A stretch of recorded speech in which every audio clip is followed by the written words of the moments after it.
Well, welcome everyone. It's St. Patrick's Day. We might have thrown the awesome people off a little bit, but we've got a wonderful artist here today. His name is Peter Weiss. He comes to us from Burlington, Iowa. But that is just one of his many stops over the years.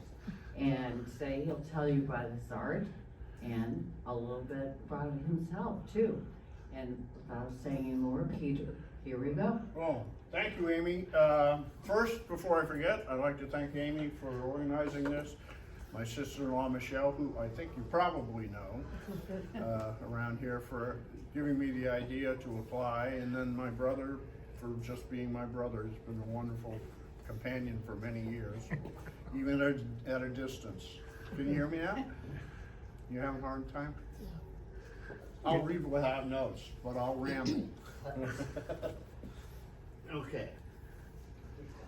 So I'm listed as an artist. But Turn it on. Oh, gotta turn on. There you go. Okay, how's this? Put it up to your mouth. Have to put it up to A little closer. A little closer? How's that, ma'am? Closer. No difference. no, Hello? No difference. no difference. No difference. No different? Yeah. You have to Low really- battery. I love it. Mine gets low all the time. Little battery. Low battery, right. Hold on a I think it sec. doesn't work then. Let's Yeah. try this. Talk real loud. There we go. Are you okay with that, ma'am, or would you like to come up? She'll be all right. I'll be fine. Okay. Thank you. You're kind of shy. I don't know what you're doing with your, okay. So, St. Patrick's Day. Glad you came aboard, I guess, for that. And my name is Peter. I was born in my birth stuff is on the. There's a written sort of statement there where I come from. So I'm going to stick to the exhibit's called Montage. So are you familiar as a group with the idea of montage or collage or things like that? A couple people shaking their heads. And I want you to ask questions, please. You don't. Questions, just explain it. Yeah. So most of my work, I do have paintings next door, but most of the stuff, this is called montage. So obviously that's the main thrust of the show. And montage actually in French means engineering. And if you try to think of my work or any other work, it was a relatively new invention in arts at the turn of the century, just before World War I would say.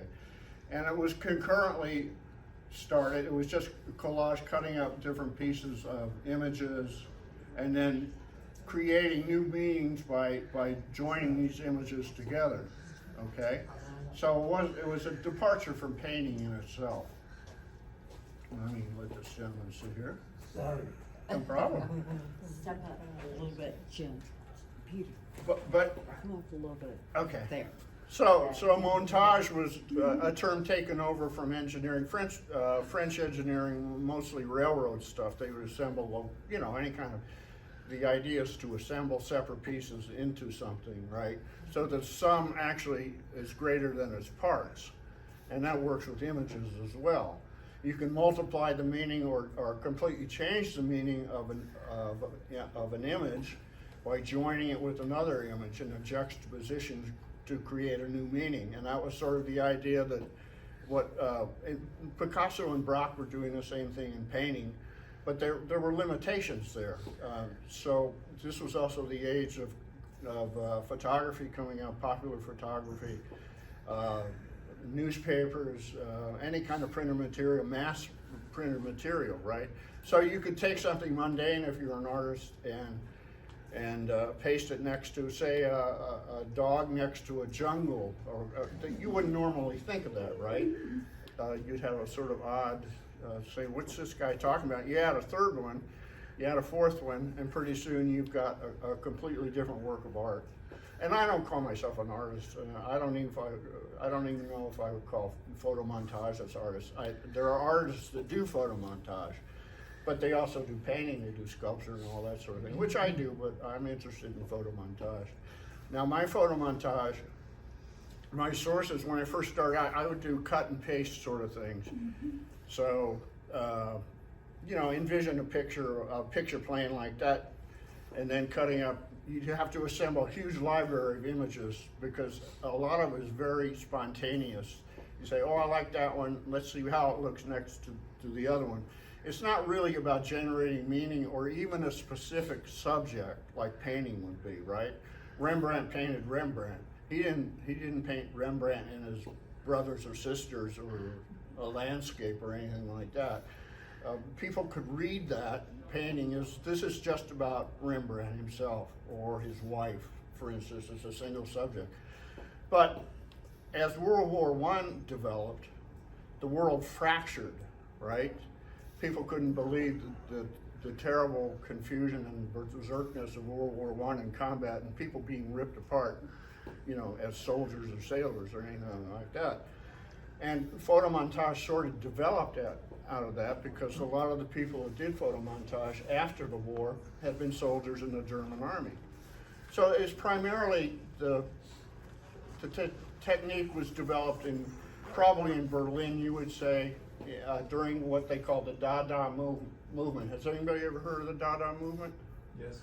Okay, so the Dada movement was a reaction against war, basically. And anything that had to do with the war, which was like traditional 19th century painting, you know, where everything was beautiful.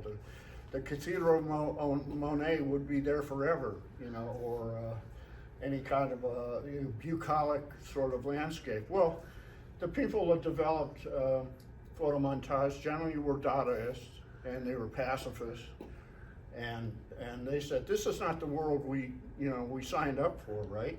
And this was their reaction to the carnage of World War I, and the whole idea of collage developed out of that because you could take disparate elements. They weren't pleasant elements, but they could build up their sensation of horror towards the war, maybe not necessarily to change the war, but a lot of it was self-therapy. There's a painter called Otto Dix, who wasn't particularly a photo montagist, but his paintings look very much like montages because there's you know, soldiers in trenches and the aftermath of bombings and that sort of thing. So specifically, it started as an anti-war kind of practice of art, I would say. And then it spread, and it still was cut and paste, right? People would just take scissors, glue, and a couple images and apply them to a piece of paper. And it developed during Dadaism and it split into certain movements, you would say. You see in artistic movements, there's a million of them. You can't even count how many artist movements there are. But there were centers in Zurich, Switzerland, in Berlin, in Paris later, and it developed into surrealism, which is a whole different form. I won't bore you with my ideas about that, but I'm not a big fan of surrealism. And any questions yet? Nothing? Oh, yeah. In your bio, you say that you were influenced to go into art because you had many of your uncles and so forth Yes. served during World War II. What Yes. was the influence there that? Oh, just my uncle, for instance, was a bomber pilot in over Italy, right? And he saw carnage from a different position, but it was still carnage, right? And he got me interested in the history of World War II because as a kid, I didn't, you know, I was, what, 3, 4, 5, 6, something like that. And it developed a curiosity in what they were talking about because a lot of veterans would talk endlessly about World War II and then some wouldn't. Well, I was lucky enough to have an uncle that did. And so I would just I'd look in a magazine and say, oh, here's a picture of an American soldier, here's one of a German soldier. I think that's what kids do. It used to be cowboys and Indians.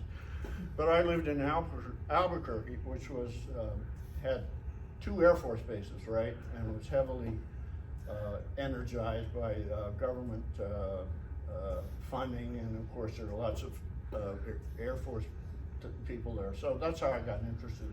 It was purely what we call mimetic art, right? It was I try to see a photograph and then draw it. I mean, it's pretty simple stuff, instead of cowboys and Indians, right? Which we have plenty of in New Mexico anyway, or at least the myth about them. So, yeah, that's where I got interested in art. So, where was I? Dadaism developed into political messaging in the Bolshevik Revolution. And there was a school of Dadaism that became constructivism. And you can see posters now, I think for Absolute Vodka, stuff like that, they use a collage effect, I'm not sure. But you'd be able to read a message, not sequentially, but all at the same time your eye would see that. And they were very effective. It was suppressed by Stalin later. It was only a span of 3 or 4 years. But you've probably seen the following types of art in advertising, because it was heavily influenced by it creates a sense of progression and modernism, right, at that time. So that when I got interested in it, it was certainly long after, let's see, I started painting first. Did you have a question? Oh. We're just playing with our faces here. Oh, okay. So let's see, where was I? I don't want to make this about me. You started with painting. Huh? You started with painting. I started with painting. I was in the Army. I got pretty badly injured, so I had like 6 months, that I couldn't walk or very well. So I started painting, which is something I always wanted to do. And I started painting very simple, mostly people, but people like, that influenced me, like authors. I have a very literary sense to even my photo montage now. I draw subjects that are literarily based and influenced by, and that's why I don't call it art, really. I mean, my degree is in English, but I'm interested in the intersection between the literature and the visual arts, which is, that's one thing you do in graphics a lot, because you have text to advertise an image, right, that represents something else. So when I got back on my feet, I got interested in more unconventional forms of representation, of visual representation. So I call myself an image maker rather than an artist, even though the biography says differently, which is my fault. Thank you. Okay. So we were talking about the intersection of different forms of expression, and so I got interested in that, and any kind of manufactured multimedia kind of, or multiplicative like a print, for instance, I started reading about Walter Benjamin. I don't know if you're familiar with him. He was a German philosopher in just before World War II, very famous, talking about how the image, prior to mass manufacture and printing, and even Gutenberg, you could say, but probably a little beyond that, that art in general was the property of rich people, right? And when the presses started working in the 1500s, and then mass production of art in like prints and books and things like that, the aura disappeared, and things like collage and photo montage became more of a labor working class sort of idea, because it appealed to the entire population. So art was snatched from up here and then distributed widely in culture, and that's why photo montage or any kind of montage worked, so became so popular, along with this ideological stance of being anti-war, basically. So that was interesting, and I got reading him, and he wrote a book called The Age of Art in the Mechanical Age, or something like that, about how art had become democratized. And if you practice it, what you're doing is actually practicing democracy. You're maybe unintentionally, but you're spreading things even on a two-dimensional platform rather than have a king in a frame above in your castle, right? So this was a wonderful part of Montage. It became a people's art, and I hope it still is. So a very strong influence by him. And then of course World War II came, and the same conditions prevailed, except there was a nuclear war with it. So there was almost a sense that the arts had disappeared because of Auschwitz, for instance. There was a German philosopher said, how can you have poetry after Auschwitz, right? So it's, a lot of art became very nihilistic, and I don't know, people probably wouldn't even call it art, you know, but that's what it is, you know, that's where we're at. So I started doing paper collage, and then I swore I'd never do cyber or computer generated work. But I did, because my hand coordination disappeared and my eyesight started to decline, so I said, this is an ideal way to do things. And you're almost like your own little god in a cockpit, you know, creating these images which you can pull off the net, hundreds of thousands or millions of images. They're endless.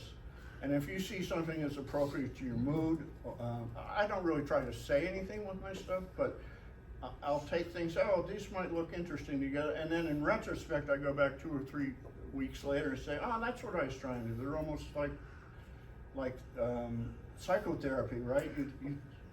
You snatch these things, these ideas, you try to simulate memories. I do. I use a lot of historical subjects and mix them around. So what I'd like to do is just talk about this, because it's a little clearer than me yammering on about this. So this is called Freudian ships, okay? So it's a joke to begin with, right? Everybody knows what a Freudian slip is, right? But if you have a Freudian ship, that's a whole different matter, and that's part of Dadaism, is making a joke for any of its subsequent movements, right? So you have this Zeppelin, or 2 Zeppelins. They're the Freudian ships for obvious reasons, you know, it's a sexual pun.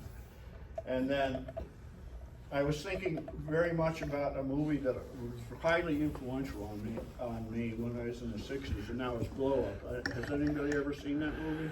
What is it again? Blow Up? Yeah. So it's a quintessence, I mean, it was a very formative movie. It was about a photographer, right? So you can relate to that if you're into art.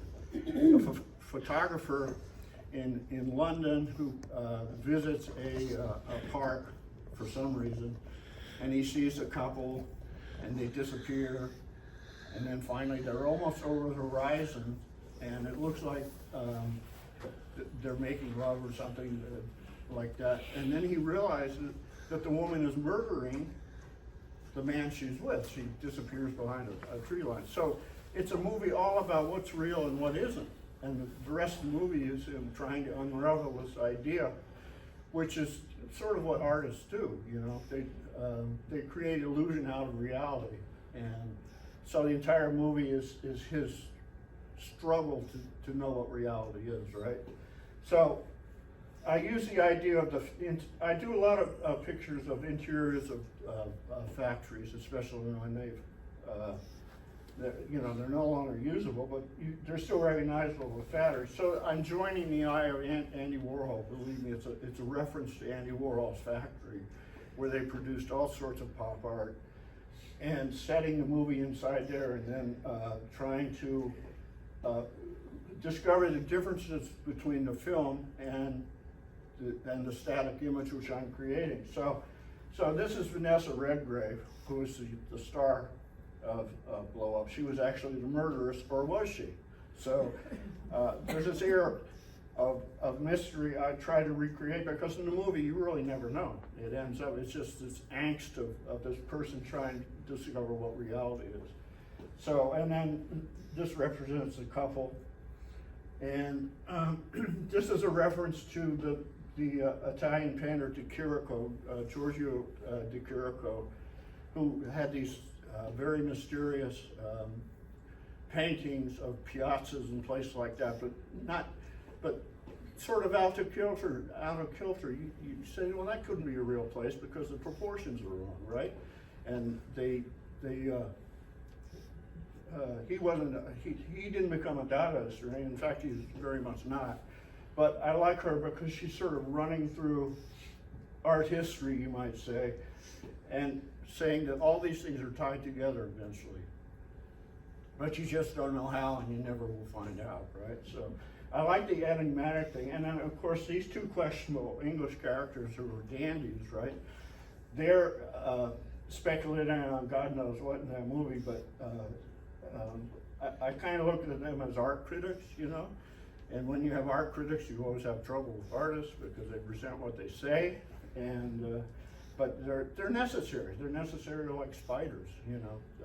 They keep the controversy up in the arts, I think. And the cat sort of just wandering around, checking everything out, and probably is going onto a set of an entirely different kind of art. So. I think this was probably one of my best pictures. I don't know if people get it. I'm not too sure I want them to get it, really, to tell you the truth. And that's not intentional, that's not messing with them. It's just, well, you know, you make up a little narrative of your own. And I don't generally like to explain my work, but I thought this was good because it was big enough. So if any of you have a chance to see Blow Up, and I have 2.5 hours, very long movie, you might see how this correlates with that. So that's, you know, that's about what I've got here. There's a New York art dealer named Sidney Janis that said art is too complex to discuss. But I figured I need 20 minutes to discover that in my talk. I could go on a lot. You said you started painting, was that during the period you were convalescing from Yes. your injury in the military? Yes, yeah. What happened in the military that gave you the injury? Oh, I was rappelling from a helicopter Oh, and ran out of rope, basically. So I landed on concrete like 30 feet oh, below. my. So very lucky to survive. But, and it's a silver lining because, you know, when you're recuperating from something, it gives you pause to do what you want to do with your life, which is, you know, you've just recovered by the grace of God, basically, you know. So it's a humbling experience, and it was an you turn it into an opportunity, right? Yeah. So I like to come early to take in the artwork before I hear the lecture. Oh, did you? You snuck in, huh? Yeah. In any case, looking at it in totality, my impression was you clearly noting the ugliness of war. People Yes. walking around with machine guns in the context of civilians and so forth, and of course that goes on in modern warfare. Yeah, look at today. Look at exactly. Gaza. Right, Gaza. Disgusting like Auschwitz disgusting to me. I mean, it's even worse than war. It's slaughter. But also a lot of that's personal experiences from when I was in the 60s. I was involved in a lot of radicalism and stuff like that. So if you look at some of those pictures, they're reference to the demonstrations and anti-war stuff, which I just kept, you know, even going through the Army. I was a medic, so I didn't feel like I was doing anything against my own morality by doing that. But it was certainly after Vietnam, but before that, certainly the disruption and the chaos of the 60s is a rich field for me to mine. And also the idea of how memories change. You know, I'm sort of reconsidering my life now, and I'm on the other end of it, right? And so you try to make sense of your life, and through images, you know, it's a very good way because it trips other ideas and other things like that. So a lot of those are very autobiographical at the same time. But even the picture of this industrial scene, because Yeah, in modern warfare, industry is a part of the war machine. absolutely. How do you got to build the tanks and the artillery? Absolutely, yeah, Um, yeah. I wasn't thinking that with this picture, but you know, it's more the factory, the sense of creating multiple reproductive images like Warhol did. I mean, Warhol was a great teacher. Everybody thought his work was banal, right? But it wasn't banal. It was teaching us that everything is subject to profit and everything is subject to multiplication, And that leads to the idea of the ideas of Jean Baudrillard, who was a French philosopher in the 70s, that stated the images, like particularly in marketing, become more important than the things that they portray, right? So it's an inversion of what we've been led to believe about psychology and sociology, that we've created a hyper reality, which is sort of, I would say, an evil version of a dream, in which in dreams you think, oh, I saw my mom in my dreams last night, but you didn't see your mom. You saw somebody that represents something else, and it happened to fall into being your mom or your brother or anything. Well, the bad part of that is advertising, right? And this completely overpressure of images, and pretty soon you don't think of a coat, you're thinking of the picture of the coat, right? And that's how they sell this stuff, right? It seems painfully obvious, but most people don't, because it's relentless, right? So it has become a hyper reality where you are just a victim of market forces. So, and that, I think that ties in hand with some of the military stuff too. I don't know where yet, but, and I also think physics influences me. The idea of quantum physics, of which my brother knows a lot and which I know nothing, but it sounds cool, so I read things about quantum physics. And the indeterminacy, in Newtonian physics, for instance, you've got a real world, you've got matter, it operates by laws, but you drill down into a subatomic level, you have things that can be two places at once, like particles and that sort of thing, and that's heavily influences my work. The idea that everything is ambiguous, and that works with law too, because the image was nothing but ambiguity, and to photography, he's particularly sensitive to that, right? And it helped him mature and realize that, you know, nothing is as it seems, right? But then I got into the political side of it. And you can't ignore the reality like Gaza. So, you know, what is more important in terms of priority? You know, being aware of Gaza, for instance, or just painting a picture that's beautiful. And to me, I've always stepped on the idea that art should penetrate social and political things, or it's not art at all. It's not complete like that. You know, it's like the great painters like Goya. I mean, he did that, right? And I'm not saying I'm anywhere close to Goya, but he's an inspiration where you need to have art intrude into real life and make your statement. It's not effective. You know, you paint an anti-war picture anytime today or in Vietnam, there's only one or two that stuck with people that actually turned the tide of the war. And the one was after My Lai, the trench of dead babies and mothers, and it says "and babies" with a question mark, and then it goes "and babies," you know. So I think that actually was very influential. But all the other crap that came out about anti-war, it was just like we say, pissing in the wind. You know, it was it helped make things cathartic for yourself. You're so angry about the war and the lies and all that kind of stuff.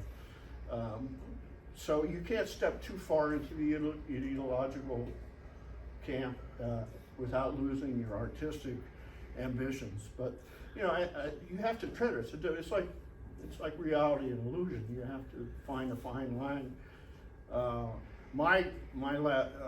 30 years of my life were spent in Massachusetts, so I was surrounded with that all the time. And there's lots of arts organizations and things like that. But I came back to Iowa because I want quiet. I didn't want to be around people who were talking about art all the time and forming groups. I formed an anti-censorship group, but you know, you get so wrapped up in the dynamics of it and how it's going to work. It's like selling work. You know, if you get involved with that, you're losing time doing art.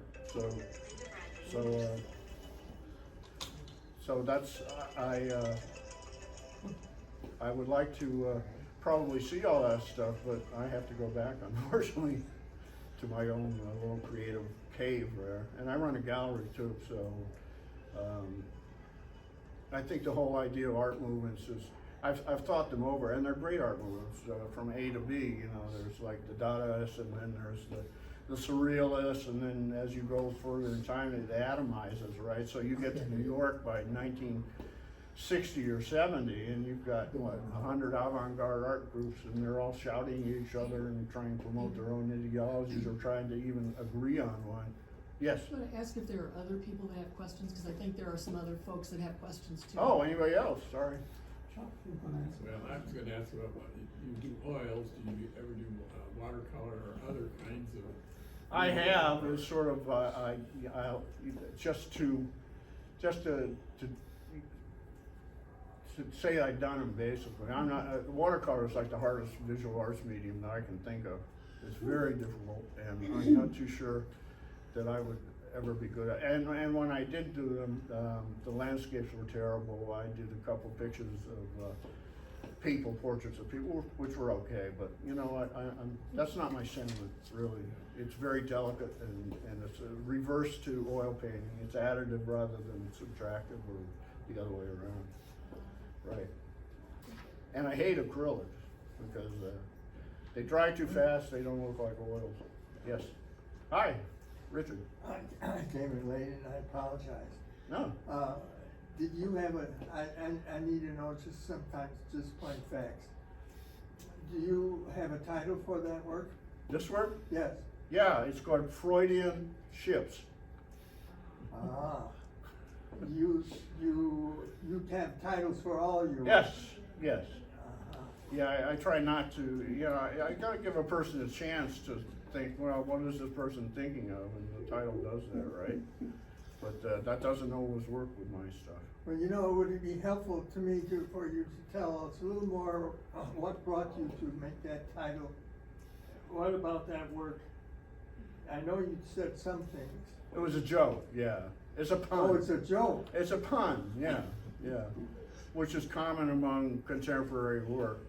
If you've read Freud, you know, all his explanations are sexually based, right?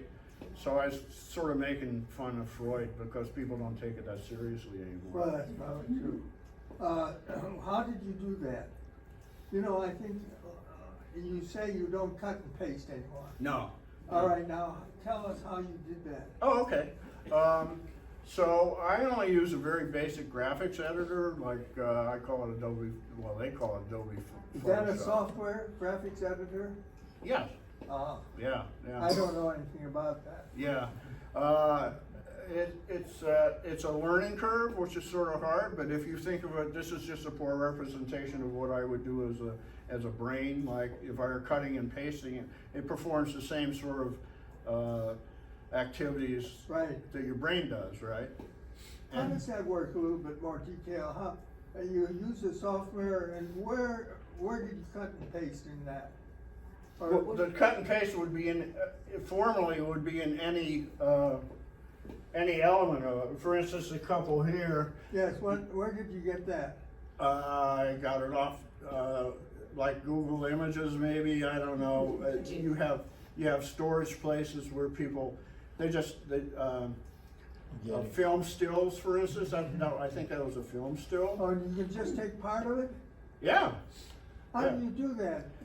same the way you would with a piece of paper. You get an X-Acto knife or a scissors, and you cut it out, and then you finely cut it, and then you apply some kind of adhesive, and you put it on the ground, which But is that cut and paste then? No, it's not. I took it off the net, processed it in the Photoshop Elements program, the Adobe, and then manipulated it to make it large or small. It's just wonderful what it can do. Just give us a little idea of how you take it off the net. Oh, okay. Easily. I'd say almost entirely images are not copyright protected, right? Uh-huh. So what you do, you find the image, and then what? then you download it to your computer, Yes. right? And then you insert it into this program because you've already started a working space, and then you move it over from where you've downloaded it in Adobe over to your working space, and you create a layer, it's called. It's just like what you do as a, you know, as a working How do you artist. get the contours of that figure there and not the background? I assume that the background is what you added. Yeah, but the background started first. The background started first, and Right. you saw that figure, how did you get the contours of that figure? Well, there's a tool to do it, it's called a cutting tool. And you manipulate your mouse. Mouse? Yeah, you manipulate your mouse with the cursor. You take that tool out of the menu, it's called a menu, and then it forms a dotted line around it, and there's, Oh, yeah. So, and then then when you're ready, you say, okay, it's ready, and then and download. no, you've already downloaded it. Move it. Move it. Move So it. you have two separate things on your screen. You have the background. I think it's the same as matting in would you say in filmmaking? You know, when they do a green screen behind it, what you're doing is you're applying you're putting the people in front of it and making sense of them, and then you say, okay, I'm done, and then you flatten the image so that it's done for good, right? But you can spend a lot of time just Contouring it out. contouring it, yeah, that would be the word, yeah. Yeah, so you do that, you know, incrementally all the time, and Was the original, the view, something you took from the net? yeah, The overall? yes, Something you took from the net and then these little parts in it? Yes. You added? yes, exactly, Uh-huh. yeah. What about the color? Was this all in color or is it in the tones of? Whatever you wanna choose. They have filters for color. For instance, if you wanna just do a black and white picture, you can do that. Or you can intensify colors. If I wanted to take this and intensify, I have a control to intensify. So It's the- just like your brain. So what you did is you found the overall view. Right. You like that? I like that. Because it's, you know, it's a working space and it's got, you know, How did you get it so big? I didn't get it so big. I have to send a smaller, I can't work bigger than 8 by 10 unless I want to stitch them together. So I usually make an 8 by 10, and then I in high resolution, and then I send it off to the people that print these, and as if by magic they can expand them to quite large, Oh, I as big see. as a human being, really. Now the surface is a clear plastic? No, it's actually aluminum that has paint injected into it at high pressure. Oh, so it's a pigment print kind of. It is, yeah, or an analog of it. Uh-huh. Yeah, and it's indestructible, really. I mean, not totally, but as much as I've ever seen anything being indestructible as art, that's it. See, when I use the computer, I want to scan something, Yes, then I can use the mouse and it makes a rectangle, not a. yes. Now, how do you get it to make the figure size? Well, they have, geez, I wish I could show you. I didn't really prepare it. I didn't think people would be that interested in it, but their algorithms in the program itself is highly complicated, and it takes a long time to learn, even a very basic one. But once you're over the hump, it's just like, you know, you're slicing bread, basically. Very easy. They have a menu of things you can do. You can lighten, darken, up contrast, do your lines around various forms of that thing. Well, Yeah. you're making me respect it more. It takes a I'm lot glad. of skill to do this. Well, yeah, but it takes a skill I still have in my hand and wrist rather than in my fingers to cut or whatever. So it's a very good substitute for it, right? And there's a lot of ways that you can, you know. So usually you go about an 8 by 10 sheet of paper kind of Yeah, size, yeah. and then you send that. I send an image of it, right? You send an image of it to some other company that makes it and reproduces it large. Yes. I use a company called Artbeat, but there's a lot of aluminum printing now. Corporations love to use them because they can make gigantic things, you know. You don't have to frame it. Don't have to frame it? No, it's, you know, it's How better do than you sliced hang it bread. on the wall? Huh? How do you hang it on a wall? I'll show you. There's various hangers. I use a sawtooth. Oh, yeah, See, that's welded to the back, oh, yeah. which is Amy's nightmare, but we worked it out anyway. In theory, I could take this, drill on either side, and stretch a wire between them. Uh-huh. You know, that would be easier. But yeah, I mean, they're not hugely expensive, It's but lightweight, I take it? yeah, here. For metal, wouldn't you say? Wow, pretty light. Pretty light. Aluminum, wonderful. Magic, we're gonna hang this anyway, so. It's a bunch of old Coke cans. Sir, you had somebody? George? Did you have a question? Not a question so much as a statement. It seems from your conversation, basically, all of the techniques that were used in the past have been digitized. Well, that's the unfortunate truth if you're a pessimist, yeah, pretty Well, much. I don't say it as a pessimist, but that's, I understand. Or on the way to be, sure. Yeah, the whole virtual idea. That doesn't make it easier. You still have to have something in your mind artistically, but the way you present it is not from the old technique, but from this new technique. Absolutely, yeah. That's the long and the short of it. I'm sure there's different permutations, right, on how people adapt to technology, but that's pretty much it. It's, you know, artificial intelligence, basically, that is a form of artificial intelligence, just a very small fraction of it. But, and I won't use artificial intelligence in art unless it's something that can be controlled by me. If I input something into a software or into a program that says, you know, draw a picture of a woman with red hair on an island in Tahiti, what AI does, it generates that image all the way. I mean, it's a complete entirety. You really have nothing to do with it except a voice command, and you don't really know how it's going to Well, come that's out. supposed to be the culmination of its memory. Yes, and it's unsatisfactory to me. I think most That's, people are frightened by that. I am. It's kind of homogenized, that's, Yeah, well, yeah, depending on how big this database is. yeah, who's the artist? Right, exactly, yeah. Sir, Richard? How many copies do you make of this? You can make copies on infinite, on unnumbered copies. You can. Yeah, what I do with my smaller stuff that I don't send away, I always put like 1 of 5 or something like that. So I don't generally make more than 3 copies of any print.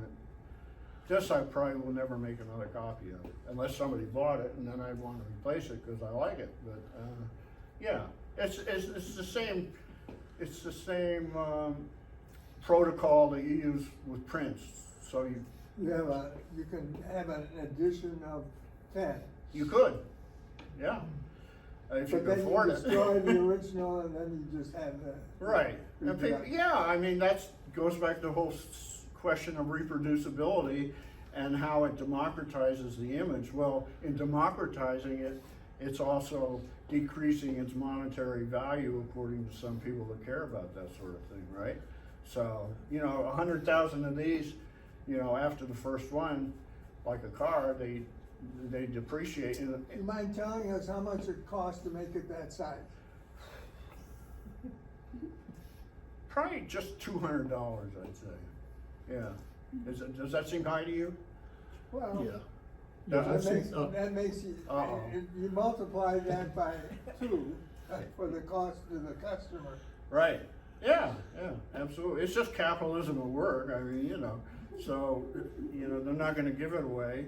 So, but I like the idea that it's you know, it's gonna last forever, basically. So, you know, who's losing out on that? It's, you know, it's just how you look at it, the parameters of it. Does it have aesthetic value? Well, the aesthetic value should be constant as long as the picture exists, right? If you hate it, you're gonna hate it in the 10th edition or the 20th edition. But I feel about art, and I don't know a lot of people, if you're in New York where these are commercial bases, right, where they're centers of pushing art for money, right? A lot of people, it's not necessarily about making money, or people are very unusual, I mean, uncomfortable with talking about art in America in particular. They don't know, generally when they approach it, they say, what am I looking at, right? So if you assign it a monetary value, oh, okay, this is worth 200, so it must be better than one that's at 100, right? But of course, that's their own, you know, that's how they get comfortable with it. And I don't, you know, I don't like being judgmental about it, but that's not what I would do. So, you know, it costs money to make money, that's for sure. Anyway.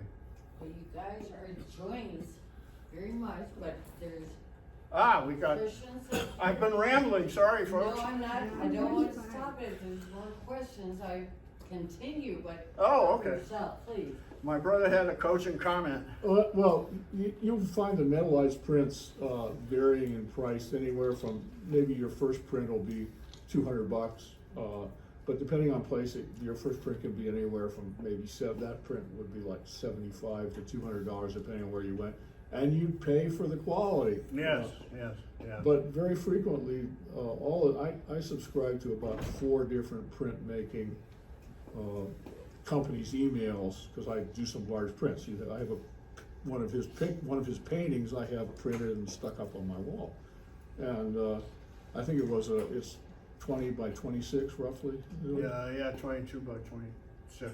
22 by 26, and I printed that 2 years ago, and it was I think it was $112 maybe 3 years ago, 3 years ago, and now that same print is $22 most of the time. These people have really commercialized this business, so Yeah. you could buy one of those and get the second one essentially free. There's a lot of 2 for 1. There's a very wide range of services available, and there is a wide range of quality too. Yeah. I've only printed 3 or 4 things. Why doesn't that pixelate when you enlarge it that much? Artificial intelligence. Artificial intelligence, yeah. Yeah, Raise it, yeah. yeah. Scary, I So know. it just saturates the color so it doesn't pixelate, or that's, Well, Effectively, what it- I can produce at a very low resolution, and even a place like I use couldn't fix that. I mean, but I use a resolution of 300. They say 150 is sufficient, but I don't believe it. But 300. But if you're doing something at 72 dpi, that'll pixelate after 8 by 10, maybe, or 11 by 14. And you might want it, but you probably won't, I think. Literally what they do is they mathematically shape the pixels until they get a borderline that an algorithm likes. Right. Thank you for that. I don't know about Yeah, that. But, you know, everything's a little square, so they shape the little square. But it also, you know, you have to. I think if you think about images or art, you have to consider your own opinion, and it's sort of a revelatory thing if you think about an AI image opposed to a Rembrandt. I mean, do they have equal value? Are they both original? Well, these are the questions you got to ask yourself, you know. But just not assigning a monetary value to. You're shaking your head. Oh, no, it's just a twitch. He's twitching. He's about ready to Trying to die. straighten out the neck, that's all. Any more questions? I mean, I could go on. I don't have a question, but I find what you have on the screen extremely interesting. That screen? Oh, yes, you will see it live. Woof. Yeah, I'm a dog lover. You know. Call me Wolf. I call it dogs, but Dogs. it could be wolves. Yeah. You could, Oh, I mean, the more I look at it, the more I see. tell them about how you put that one together. pretty much the same. I mean, it's pretty much the same procedure. That was easy, really, compared to that. And the hidden statement, or not hidden, why dogs Why has. dogs? Yes. Because I think the closest, you might say apes are closer or gorillas are closer to humans. To me, they're not. It's dogs. You know, it's just In terms of intelligence, I would agree. what? In terms of intelligence, in response from the animal kingdom, I think the dogs reflect that. Do you really? You think they're superior to gorillas and apes and things like that? I don't. Well, no, the literature doesn't, because the gorillas and apes use tools and there's a thinking mechanism. Yeah, they and a have level that the opposable dogs thumb. don't express. Yeah, that's true. So on an intelligence level, I think apes win. But for heart and dog and loyalty and all these sort of things That's that you correct, can't I stand see, corrected. they're great. So to me, they're superior to humans at certain times, especially these times. a lot of ways. Of course, it's a fantasy, but you can always, a girl can dream, right? Well, if you think about loyalty, there's enough stories in the animal kingdom. Oh, absolutely. Especially about dogs that reflect that. Yeah, they're not about, I remember my ape man, came to my grave every day after I died, right? But dogs will do that, right? So, yeah, they're just a supreme version of what's best in human beings. They rise to that, I think. We apply a lot of ideas that they have the same emotions, but it's all a mystery. A dog can't talk, so it's sort of, it makes me wonder every time I look in a dog's eyes what they're thinking about. And I prefer to think it's, I don't want to eat you after you're dead. It's like, it's a more benevolent sort of thing, right? So that's why I did that, because I love dogs. They're sophisticated dogs, they're literary dogs. Yes, they are. And that was shot, I think outside Washington Park a long time ago in the 1940s. So, I feel comfortable in an urban environment. And, yeah, so thank you, it's one of my favorite ones. So, anybody else want to jump in? Or you can go inside the gallery and view the stuff, Yeah. and he'll walk around if you got questions about specific ones. Yeah, here I am. I see Ask I'm him about now. a half hour over. Got more What? pictures around? Well. Oh, yeah, yeah. Sure. Oh, We I took didn't a see peek. those. Yeah. 2:29. Yeah, a minute. So I went over what? 30 minutes. Yeah. That's good for me, actually. Well, thank you so much for coming out. I really appreciate it.